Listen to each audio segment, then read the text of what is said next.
1976 में संविधान के साथ बहुत बड़ा धोखा हुआ था। संविधान का बेसिक स्ट्रक्चर, संविधान का मूल ढांचा 1976 में बदल दिया गया। प्रियम्बल में 2 शब्द जोड़ दिए गए। उसी को मैंने सुप्रीम कोर्ट में चैलेंज किया है। हमारा यह कहना है कि जो संविधान का जो प्रियम्बल था, जो ओरिजिनल प्रियम्बल था, उसको रिस्टोर किया जाए। 1976 में इमरजेंसी के दौरान, जबकि पूरे देश में आपातकाल लगा हुआ था, सारे लीडर ऑफ अपोजिशन जेल में थे, दूरदर्शन पे पूरा कंट्रोल था सरकार का, और अखबारों का, बिजली पानी का कनेक्शन काट दिया गया था। उस समय संविधान में 42वां संशोधन किया गया और संविधान के मूल ढांचे को बदल दिया गया।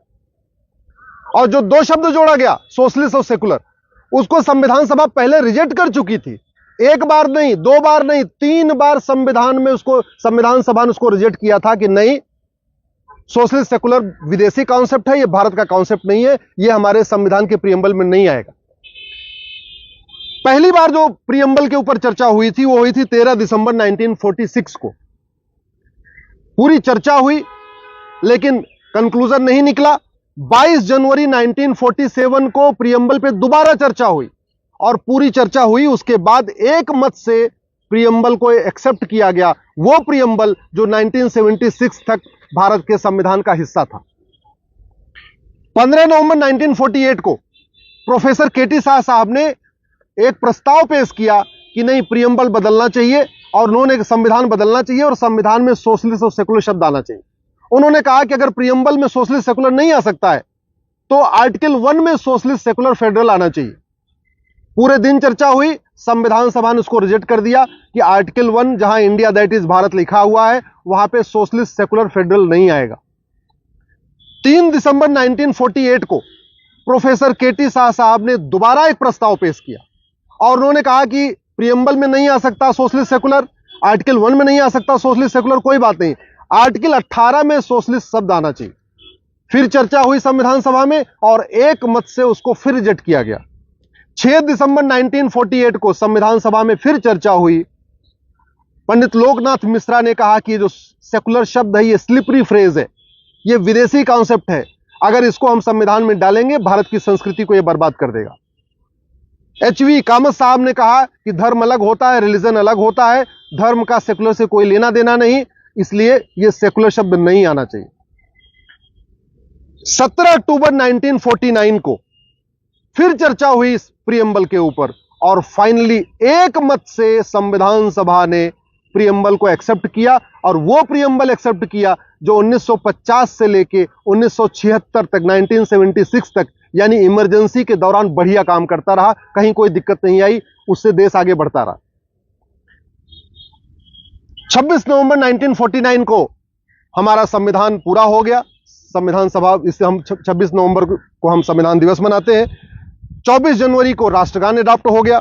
25 जनवरी को संविधान सभा भंग हो गई। ध्यान रखिए, ये जो संविधान बनाया गया ये किसके द्वारा? संविधान सभा के द्वारा। और वो कब भंग हो गया? वो 25 जनवरी 1950 को भंग हो गया, यानी 76 में संविधान सभा थी ही नहीं। 26 जनवरी 1950 से हम रिपब्लिक डे मनाते हैं। 1967 में सुप्रीम कोर्ट का गोलकनाथ केस का फैसला आया जिसमें सुप्रीम कोर्ट ने कहा कि संविधान के बेसिक स्ट्रक्चर को कोई भी सरकार नहीं बदल सकती। और बेसिक स्ट्रक्चर का मतलब डेमोक्रेसी, बेसिक स्ट्रक्चर का मतलब equality, justice, liberty, fraternity, basic structure का मतलब सोवरेंटी। संविधान, हमारे सुप्रीम कोर्ट ने कहा था गोलकनाथ केस में कि कोई भी सरकार न तो फंडामेंटल राइट में छेड़छाड़ कर सकती है और जो बेसिक स्ट्रक्चर है equality, justice, liberty, fraternity, democracy, इसको बदल नहीं सकती है। 1971 में जैसे ही इंदिरा गांधी को 352 सीट मिली, उन्होंने गोलकनाथ केस को पलटने के लिए 24वां संविधान संशोधन पेश कर दिया। 1973 में एक हिस्टोरिक जजमेंट आया जिसको केशवानंद भारती केस कहते हैं। 1973 में उस समय सुप्रीम कोर्ट में टोटल 13 जज होते थे और केशवानंद भारती केस को 13 के 13 जजों ने एक साथ सुना था।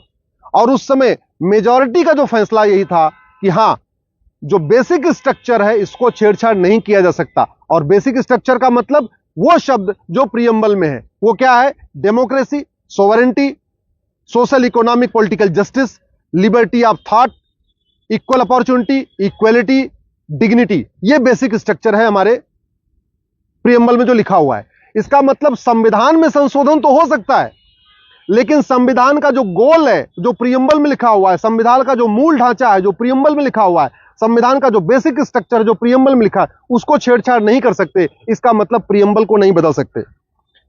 लेकिन जैसे ही इंदिरा गांधी ने इमरजेंसी लगाई 25 जून को, उसके बाद उनका दिमाग इस पे बदलने पे लगा रहा।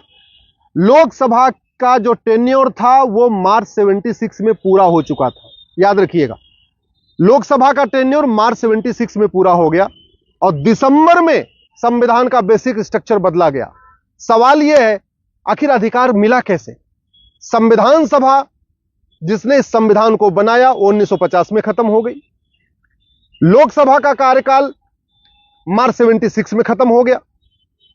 1 साल का जो टेन्योर बढ़ाया गया, उसको भी जो टेम्परेरी टेन्योर बढ़ाया गया लोकसभा का, वो केवल काम चलाने के लिए था, कोई संविधान में संशोधन करने के लिए नहीं था। सुप्रीम कोर्ट ने 24 जून को जो फैसला दिया था इंदिरा गांधी को, एक तरीके से उनको कार्यवाहक प्रधानमंत्री का उनको अवसर दिया था। 12 जून को इलाहाबाद हाई कोर्ट ने इंदिरा गांधी का जो चुनाव था उसको रद्द कर दिया। इंदिरा गांधी के ऊपर चुनाव लड़ने पे 6 साल का बैन लगा दिया। इंदिरा गांधी सुप्रीम कोर्ट आई।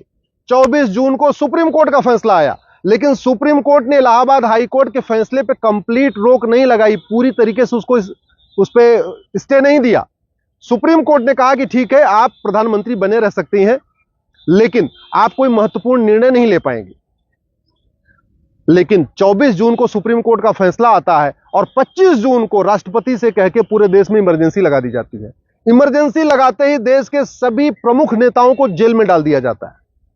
दूरदर्शन को पूरी तरीके कंट्रोल कर लिया जाता है। उस समय एक ही न्यूज चैनल था दूरदर्शन, बाकी कोई न्यूज चैनल था नहीं। अखबारों पे पूरी तरीके से बैन लगाने की कोशिश की जाती थी। जो अखबार इंदिरा गांधी के खिलाफ लिख रहे थे, उनका बिजली पानी का कनेक्शन काट दिया जाता था। बहुत सारे अखबार तो ऐसे थे कि जो बेचारे किराए का जनरेटर लेके अपना अखबार छाप रहे थे। ऐसी स्थिति में दिसंबर 76 में संविधान का मूल ढांचा बदला गया। इसीलिए मैंने सुप्रीम कोर्ट में पीआईएल फाइल किया है। और मूल ढांचा तो बदल दिया, लेकिन प्रियम्बल की डेट नहीं बदली। प्रियम्बल में जो डेट है वो आज भी 26 नवंबर 1949 लिखा हुआ है। सोचिए कितना बड़ा धोखा, कितना बड़ा फ्रॉड हुआ है। प्रियम्बल बदला गया है दिसंबर 76 में और प्रियम्बल पे डेट पड़ी हुई है नवंबर 1949 की। इतना बड़ा फ्रॉड हुआ है। न लोकसभा थी, न संविधान सभा थी। इंदिरा गांधी उस समय कार्यवाहक प्रधानमंत्री थी। सुप्रीम कोर्ट ने 24 जून 1975 को कह दिया था कि आप रहिए प्रधानमंत्री, लेकिन आप कोई महत्वपूर्ण निर्णय नहीं ले पाएंगी। और निर्णय इतना बड़ा कि संविधान का बेसिक स्ट्रक्चर बदल दिया, और वो भी वो 2 शब्द डाल दिए प्रियम्बल में जिसको संविधान सभा ने 3 बार पहले ही रिजेक्ट किया था।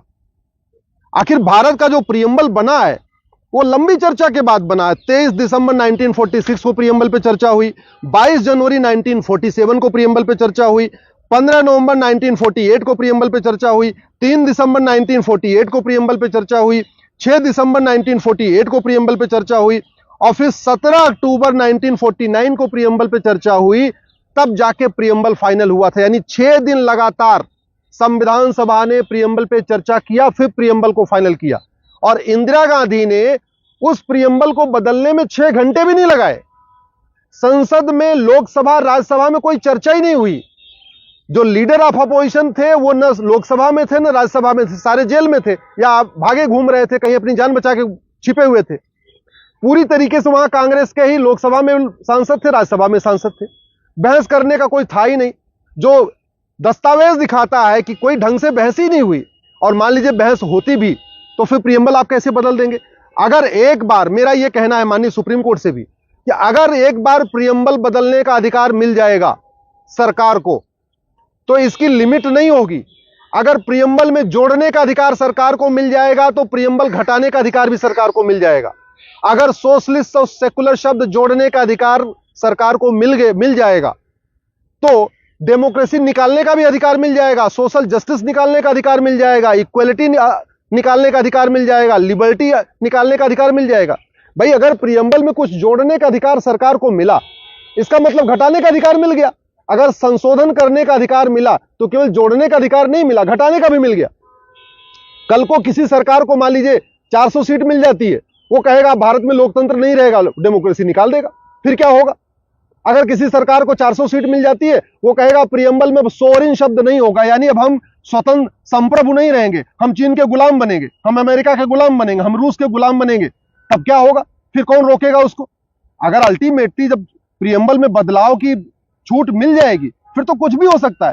कल को कोई सरकार 400 सीट मिल जाए, बोले इसमें जी माइनॉरिटी को अलग अधिकार होगा, मेजॉरिटी का अलग अधिकार होगा। कल किसी सरकार को जो 400 सीट मिल गई, वो बोलेगा सोशल इकोनॉमिक जस्टिस होगा ही नहीं, अब तो इक्वल अपॉर्चुनिटी होगी नहीं, लोगों को सोचने बोलने की आजादी नहीं होगी, लिबर्टी ऑफ थॉट जो प्रियम्बल में लिखा हुआ है वो होगा ही नहीं। फिर क्या होगा? इसलिए मेरा माननीय सुप्रीम कोर्ट से यही निवेदन है कि इस चीज को गंभीरता के साथ समझे कि प्रियम्बल में बदलाव का अधिकार अगर हमने दे दिया, इसकी कोई लिमिट नहीं होगी, फिर कहां जाके मामला रुकेगा कुछ नहीं कह सकते, सरकारें मनमानी करती रहेंगी। इसलिए जो शब्द इसमें सोशलिस्ट सेकुलर जोड़ा गया है उसको निकाला जाए।